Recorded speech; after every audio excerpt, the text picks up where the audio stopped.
Hello बच्चों, let's read the question first. Select the incorrect statements. हमें यहाँ पे से इनकरेक्ट स्टेटमेंट्स बतानी है. ए बोल रही है India has more than 50 into 10 to the power 2 genetically different strains of rice.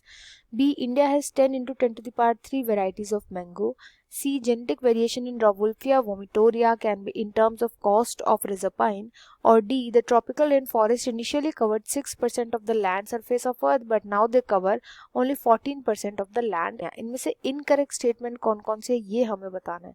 तो यहाँ पे जो की कॉन्सेप्ट की स्टडी हम करेंगे वो हम राइस की कितनी स्ट्रेन्स जो है वो प्रेजेंट है, वो मैंगो की कितनी वेराइटीज प्रेजेंट है, इन सब की स्टडी करेंगे.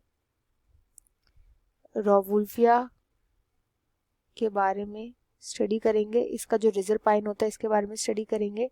एंड जो ट्रॉपिकल रेन फॉरेस्ट होते हैं, ट्रॉपिकल रेन फॉरेस्ट, इनकी स्टडी करेंगे. तो सबसे पहला स्टेटमेंट आता है. स्टेटमेंट्स के साथ साथ हम इन टॉपिक्स को भी डिस्कस करेंगे कि इंडिया में बोला गया है 50 into 10 to the power 2 genetically different strains of rice present है. तो हमें पता है राइस की कई सारी वेराइटीज हमारे पास प्रेजेंट है, हाई यील्डिंग वेराइटीज भी हमारे पास प्रेजेंट है. पर इंडिया के पास ये बोला जाता है करंटली 50,000 वेराइटीज प्रेजेंट है ऑफ राइस. अब अगर हम 50,000 को लिखेंगे तो ये हो जाएगा 50 into 10 to the power 3, जबकि क्वेश्चन में 10 to the power 2 बोला गया है, इसलिए ये फॉल्स स्टेटमेंट है. नेक्स्ट बोला गया है कि मैंगो की 10 into 10 to the power 3 की वेराइटीज प्रेजेंट है, which is again a false statement. ये बोला जाता है कि मैंगो की वेराइटीज तो बहुत हैं. आपने देखा होगा जब सीजन आते हैं तो कई कई टाइप के मैंगोज आते रहते हैं. इनके हार्वेस्टिंग और इनको जब सो करने का टाइम होता है, हार्वेस्ट करने का, सब टाइम अलग अलग होता है. तो इंडिया में जो मैंगो की वेराइटीज प्रेजेंट है, ये वेराइटीज बोली जाती है अराउंड 1000 को अगर हम लिखेंगे तो हो जाएगा 10 into 10 to the power 2, जबकि यहाँ पे 10 to the power 3 लिखा हुआ है, इसलिए इनकरेक्ट स्टेटमेंट था. नेक्स्ट बोला है जेनेटिक वेरिएशन जो होता है रॉवोल्फिया वोमिटोरिया में, वो हम cost in the term of cost of reserve pine बोल सकते हैं, तो ये भी इनकरेक्ट है. देखो रिजर्व पाइन जो होता है एक एल्कलॉइड होता है. रिजर्व पाइन एक एल्कलॉइड होता है जो इसके अंदर पाया जाता है. ये रॉवोल्फिया सबसे बड़ा फूल होता है. एल्केलाइन नहीं, ये एक एल्केलॉइड होता है.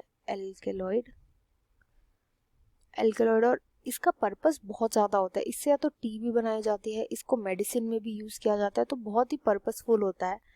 एंड जैसे जैसे इस रॉवोल्फिया के अंदर जेनेटिक वेरिएशन आता है, वैसे वैसे इसकी पोटेंशियलिटी में, यानी कि इसकी पोटेंसी में एंड इसका कितना कॉन्सेंट्रेशन है, इसमें भी फ़र्क आता है.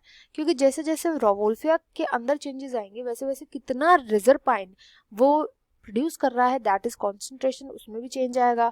और कितनी पावर यानी कि कितनी पोटेंसी उसके अंदर है, वो उसके अंदर भी चेंज आएगा. तो हम in terms of potency and concentration में यूज़ करते हैं जेनेटिक वेरिएशन जो होता है in terms of potency and concentration में हम देखते हैं, ना कि हम कॉस्ट में देखते हैं. तो ये इनकरेक्ट स्टेटमेंट है. नेक्स्ट स्टेटमेंट में बोला गया ट्रॉपिकल रेन फॉरेस्ट जो है इनिशियली 6% को कवर कर देते हैं, तो यहाँ पे 6 से 14 हो रहा है, विच इज अगेन फॉल्स. भाई कम ही हो रहा है फॉरेस्ट एरिया. तो ट्रॉपिकल रेन फॉरेस्ट जो थे वो पहले 14% ऑफ लैंड को कवर करते थे, अब वो बचे हैं केवल 6%. तो यहाँ पे उल्टा लिखा हुआ है, इसलिए भी इनकरेक्ट है. अब यहाँ पे जो इनकरेक्ट स्टेटमेंट्स प्रेजेंट है वो सारी हैं, तो option 4 will be the right answer. I hope you understood well. Best of luck and thank you.